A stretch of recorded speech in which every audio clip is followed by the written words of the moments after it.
बांग्लादेश में तख्ता पलट और सियासी उथल-पुथल के बीच भारत ने वहां अपने उच्चायोग और वाणिज्य दूतावास में तैनात गैर जरूरी कर्मचारियों को वापस बुला लिया है।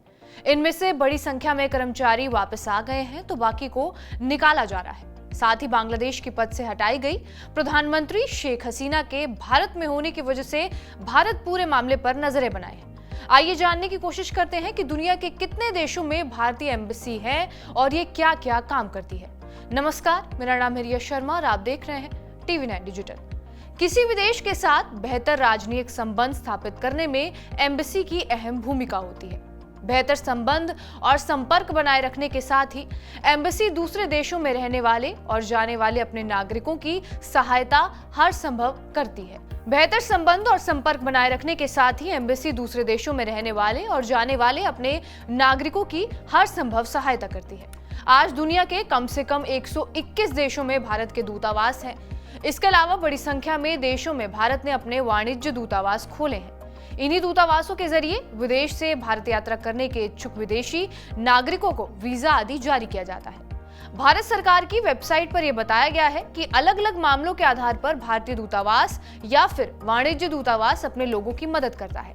ये संबंधित भारतीय कानूनों के अनुसार भारतीय नागरिकों के जन्म और मृत्यु के साथ ही भारतीय नागरिकों के विवाह को पंजीकृत करता है। इसके अलावा आपात स्थिति में पासपोर्ट जारी करना, आपातकालीन प्रमाण पत्र देना और बाकी दस्तावेज का प्रतिस्थापन करना भी इसकी जिम्मेदारियों में शामिल है। दूतावास या फिर वाणिज्य दूतावास के जरिए ही दूसरे देशों में संकट में फंसे हुए भारतीयों को राहत और वित्तीय सहायता प्रदान की जाती है।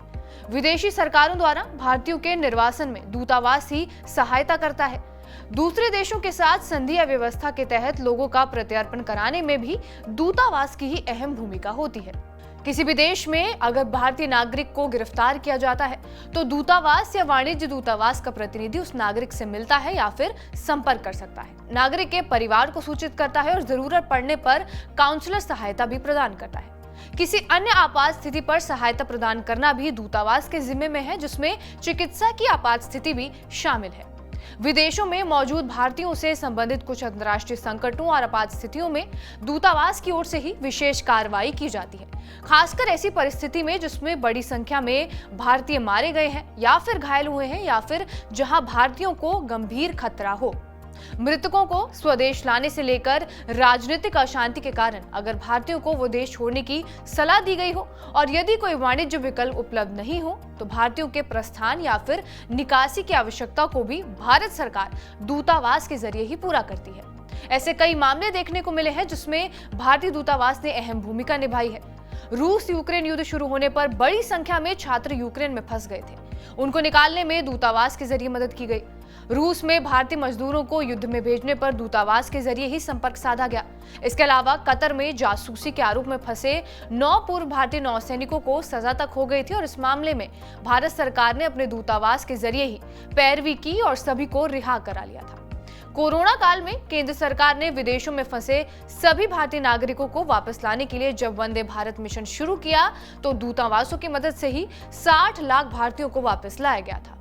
इसी तरह साल 2015 में ही नेपाल में भूकंप के बाद 15 मिनट में भारत ने ऑपरेशन मैत्री शुरू कर दिया था। इसके तहत 5000 से ज्यादा भारतीयों को नेपाल से वापस लाया गया था।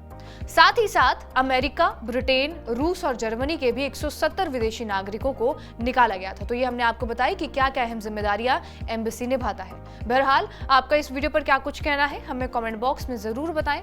बाकी देश और दुनिया की तमाम बड़ी खबरों के लिए बने रहिए हमारे साथ TV9 डिजिटल पर।